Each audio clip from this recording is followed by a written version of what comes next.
Hi, this is Mark Smith from Red Wave Investments. Today I want to spend a little time talking about gold. A question I get fairly often from people is what I think about gold and whether I think it's something worth owning. I don't personally own gold and I don't have any intention of owning gold in the future. There's several reasons for that. One, gold doesn't generate any cash flow.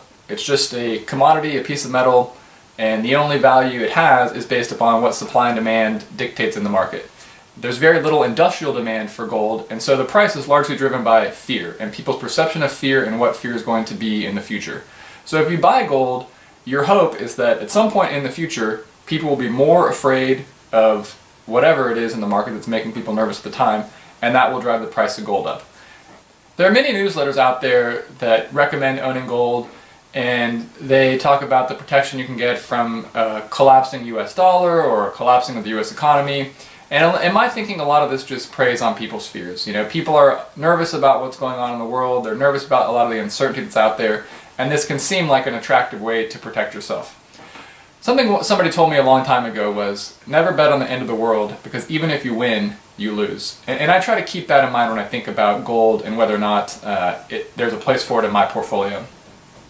Another question I get has to do with the gold producers. So there are a handful of stocks that their primary business is mining gold and producing gold, and some people wonder if that's a better way to get exposure to gold. I personally don't own any of those stocks as well, and they also are not something that I'm looking to own.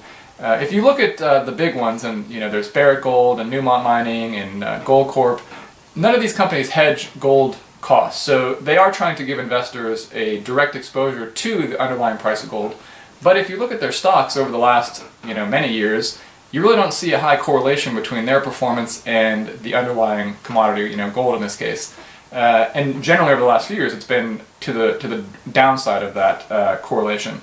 So that's not something that I'm looking to do as well. To kind of recap, gold doesn't generate any cash flow. It largely trades based on people's perception of fear and what they think fear is going to be in the future. I'm a believer in owning high quality companies that generate significant cash flow, companies that you can evaluate and you can study and you can actually come up with an intrinsic value, and you can say, hey, I want to buy this company because I believe in the future of this business.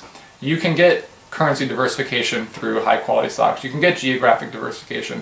So you can get a lot of protection that people claim gold can give you through different ways, and in my mind better ways, and ways that you can actually evaluate. Hope that was helpful and hope you enjoyed it. If you did, you can follow me on Facebook or subscribe to my YouTube channel at Red Wave Investments. Thanks.